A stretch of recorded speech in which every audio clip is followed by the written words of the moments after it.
He's way back in there. Jeez. Whipping me.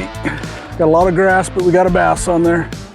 The leap frogs. That is fun right there. Oh, we got him.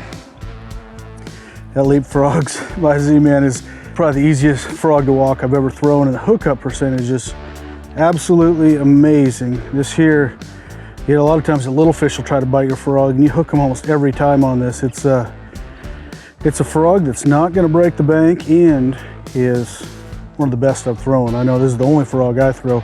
Make a popping and a walking version, but we're going to go ahead and let this one go.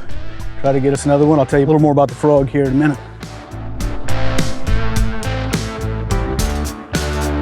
The leap frogs by Z-Man is my all-time favorite frog. This is the original leap frogs. There's also the poppin' leap frogs. You can see the concave mouth in it there. It actually catches more water and more disturbance, but it doesn't come through cover as good. This one with the pointed nose definitely comes through cover the best. These frogs are super easy to walk. You can see the keel on the bottom of them here, and that keel allows you to walk that bait with ease. The easiest walking frog I've ever used. This is the 2.75-inch version of both, and they both come in a 2.25 version, a smaller version of both of them also. You know, I really like this, the original leap frogs. That's one that walks really good all around frog for cover. But you get in rougher water, you want to create more of a disturbance. That poppin' frog, again, catches more water, but it also walks easier because of that. Those are the two frogs, and those are two of my favorite colors right there, that yellow belly and the black. You know, when there's a shad spawn going on, those fish are blowing up on shad and grass and stuff like that. I throw a white one then, and I throw it when they're spawning too. That when they're spawning, a white belly is really good in a frog. When they spawn up shallow, they're fairly finicky, don't want to bite that well when they're such skinny water, but they'll still bite a frog over their head. That frog right there comes with a really good hook, and hookup percentages, again, excellent. You know, you catch a lot of those little fish that even blow up on it. They're traditionally hard to hook with a frog and really durable.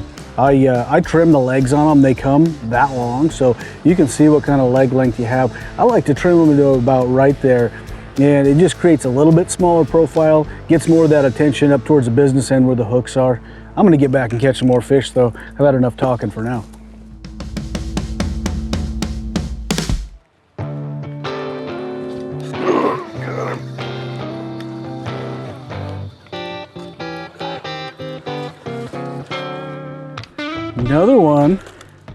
Another one of the leap frogs.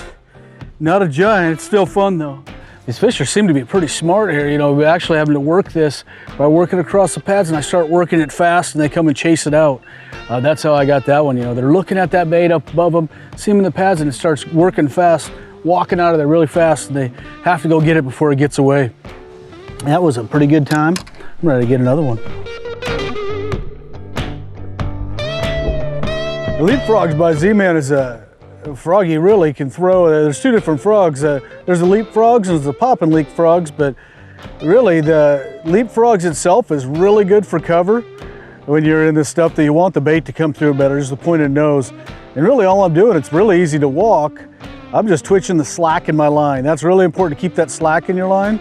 And you can see how easy that frog walks, but what you're looking for is throwing it any place there's overhead cover. Now that could be a lot of different things, whether here I'm throwing into pads, it might be in shade, where it creates the same type of opportunity for those fish, where they're laying out of the sunlight in a place they can ambush stuff, and it could be matted grass, whatever it may be, that's something over their head is really where it excels. Not that it won't catch them in open water, but that the poppin' leap frogs is really probably my favorite for open water. It causes more disturbance, and it just walks easier, and it draws a lot more fish from a further distance. When you get in situations where it's choppy or rough water, that poppin' leap frogs really excels there.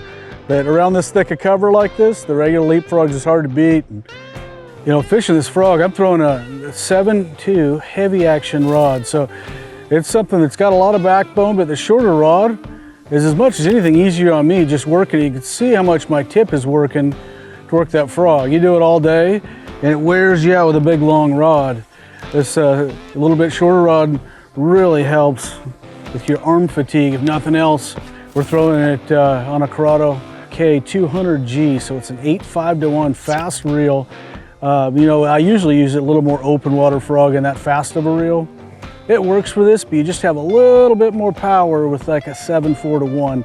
I personally probably would throw that here if I would have had it ready, but I'm not. I got an 8.5 on here, which is also really efficient. I like this in the open water because it's so efficient that I can get my frog in and throw it back out again really fast. So, you know, that's the biggest reason for doing that. And I'm using 50-pound Seaguar Smackdown, but 50, 65-pound braid, anything in that heavier braid will work for you. You definitely want to have braid. There's just too much stretch. You'll never hook one casting back over this stuff. I shouldn't say never. You probably could.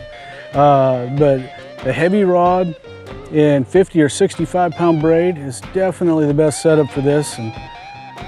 And you're going to need a lot of power to get them out. One thing that's important in throwing this is make sure you feel the fish. You're still going to miss some.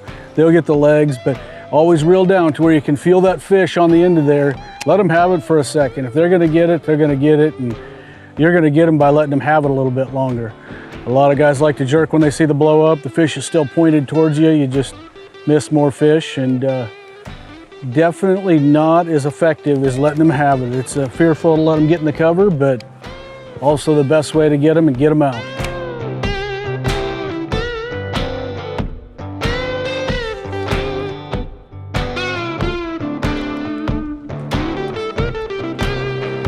Oh, look at that one. Came out under the dock and smoked it. Oh, Z-Man popping frogs. Oh, mean old fish. Skipped it up under the shade of that dock and he could not handle that thing popping in there. So I was saying, that popping frog, it gets a lot of attention in open water with that nose on it. Walks real easy, but also it creates a lot more disturbance on the surface. If you guys are looking for any popping frogs, any of this gear, check out Tackle Warehouse. Get it all on the site. We're gonna get back to fishing.